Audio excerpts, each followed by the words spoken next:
امریکی صدر Donald Trump نے غزہ میں جنگ بندی کے بعد امن قائم کرنے اور علاقے کی دوبارہ تعمیر کے لیے ایک نیا منصوبہ پیش کیا ہے، جس کے تحت غزہ بورڈ آف پیس قائم کیا گیا ہے۔ اس بورڈ کا مقصد غزہ میں امن کو برقرار رکھنا، تباہ شدہ انفراسٹرکچر کی تعمیر نو کرنا اور عالمی سطح پر سفارتی اور مالی تعاون کو منظم کرنا ہے۔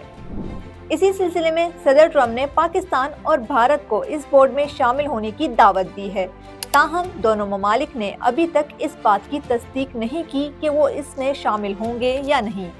پاکستان کے دفتر خارجہ نے دعوت کی تصدیق کرتے ہوئے کہا کہ پاکستان اقوام متحدہ کی قراردادوں کے مطابق مسئلہ فلسطین کے حل اور غزہ میں امن کے لیے عالمی کوششوں کا حصہ بنتا رہے گا، لیکن یہ واضح نہیں کیا گیا کہ وزیر اعظم شہباز شریف نے بورڈ میں شمولیت پر رضامندی ظاہر کی ہے یا نہیں، جبکہ بھارت میں امریکی سفیر نے وزیر اعظم نریندر مودی کو بھیجی گئی دعوت کو عوامی طور پر شیئر کیا ہے۔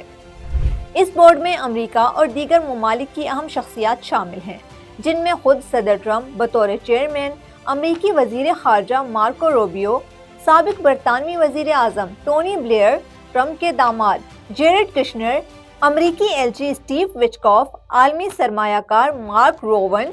ورلڈ بینک کے سربراہ اجے بانگا اور امریکی قومی سلامتی ٹیم کے رکن رابرٹ گیبریل شامل ہیں۔ اس کے علاوہ بلغاریہ کے سیاستدان نکولے ملادنوف کو غزہ میں بورڈ کا نمائندہ مقرر کیا گیا ہے، جو فلسطینی ٹیکنوکریٹ کمیٹی کے ساتھ مل کر زمینی انتظامی امور کی نگرانی کریں گے۔ وائٹ ہاؤس کے مطابق بورڈ کے ہر رکن کو غزہ میں استحکام سے متعلق ایک مخصوص ذمہ داری سونپی جائے گی، تاہم یہ ابھی واضح نہیں کہ کون سا رکن کس شعبے کا انچارج ہوگا۔ اس منصوبے کے تحت غزہ میں ایک بین الاقوامی استحکام فورس قائم کرنے کی تجویز بھی دی گئی ہے، جو جنگ بندی کو برقرار رکھنے اور امن و امان کی نگرانی کرے گی۔ پاکستان نے اس فورس میں شمولیت کے حوالے سے واضح موقف اختیار کیا ہے کہ وہ صرف اسی صورت حصہ لے گا جب اس کا مقصد حماس کو غیر مسلح کرنا نہ ہو۔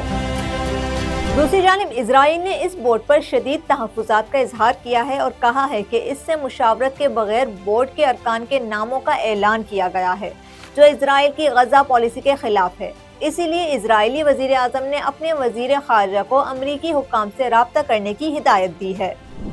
غزہ کی موجودہ صورتحال اس بورڈ کے لیے ایک بڑا چیلنج ہے، کیونکہ اقوام متحدہ کے مطابق غزہ کی تقریباً 80% عمارتیں تباہ ہو چکی ہیں، لاکھوں لوگ خوراک، رہائش اور بنیادی سہولیات سے محروم ہیں،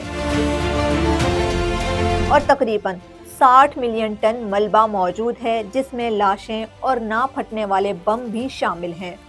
امدادی اداروں کا کہنا ہے کہ اسرائیلی پابندیوں کی وجہ سے ان کا کام متاثر ہو رہا ہے، جبکہ اسرائیل کا موقف ہے کہ یہ پابندیاں حماس کی مداخلت روکنے کے لیے ضروری ہیں۔ ان تمام پیچیدہ سیاسی، انسانی اور سیکیورٹی مسائل کا حل نکالنا ہی غزہ بورڈ آف پیس کے لیے سب سے بڑا امتحان ہوگا۔